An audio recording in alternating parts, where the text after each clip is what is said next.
much are you paying yourself this month? I probably shouldn't have wanted to throw the lamp at him when my husband asked me that. But in all honesty, anything not tied down was at high risk that evening. It seemed so unfair. I'd worked so hard, so many hours in front of clients, in Excel spreadsheets, manually typing invoices, and obviously agonising over my inferiority as a therapist. And despite having a huge caseload, I was paying myself far less than I'd earned in the NHS. In fact, it was looking a lot like minimum wage. And all of the self-flagellating thoughts were running through my head. Had I been reckless with money? Was I incompetent, stupid, bad at business? But the truth was none of those things. I had one core problem, and I wonder if you might have it too. I did not take myself or my expertise seriously enough.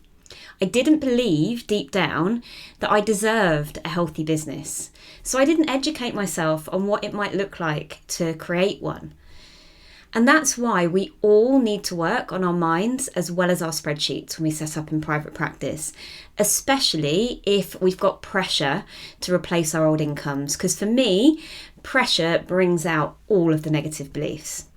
So I am here this summer to help you do that so you don't have to almost commit a criminal offence. So what is a healthy business? Well, in the first year of my practice, I described the business as unhealthy in all areas. It wasn't meeting my financial needs, and it wasn't allowing me to flourish professionally. In fact, it was leading me closer and closer to burnout, as I went to sleep every night wondering how on earth I was ever going to replace my old NHS salary in these tiny windows of childcare that I'd created.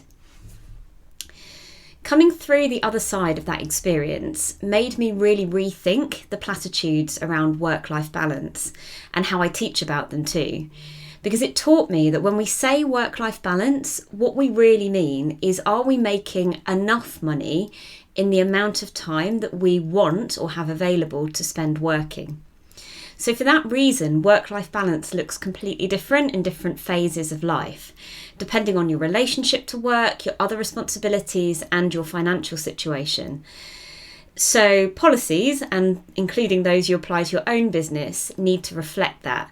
Because when I was 25, working 50-hour weeks for £26,000 a year looked like good work-life balance. I ran marathons, I had an active social life, I had wonderful cats, it was fine.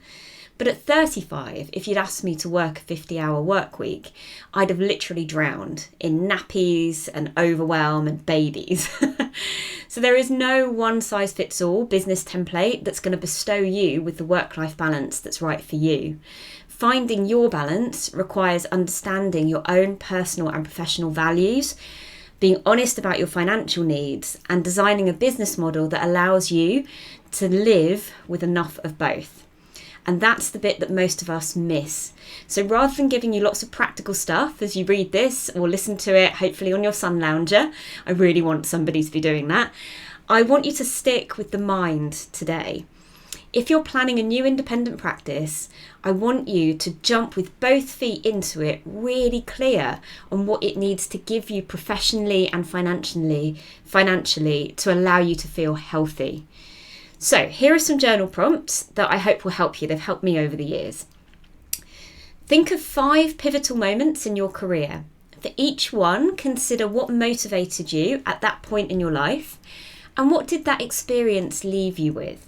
You might want to think about learnings, passions, experiences, skills, and perspectives gained. What's the common thread that runs through these important experiences? How have they shaped you as a professional? What abilities do you have that created your best work during those moments? When did you feel you were most in flow and using your natural talents? Is there anything you should be doing more of in your work now to experience more of that feeling of being in flow and using your gifts? How much money would make you feel comfortable, free, and at ease? Is it hard for you to answer that question? And if it is, why? I hope that gives you some pause to reflect, whether you're starting up for the first time, scaling up to go all in after years of juggling employment and business life, or just opening yourself up for a potential business redesign. Get out the journal, pause between every prompt, and really let your mind run on it. And let me know if you get any aha moments.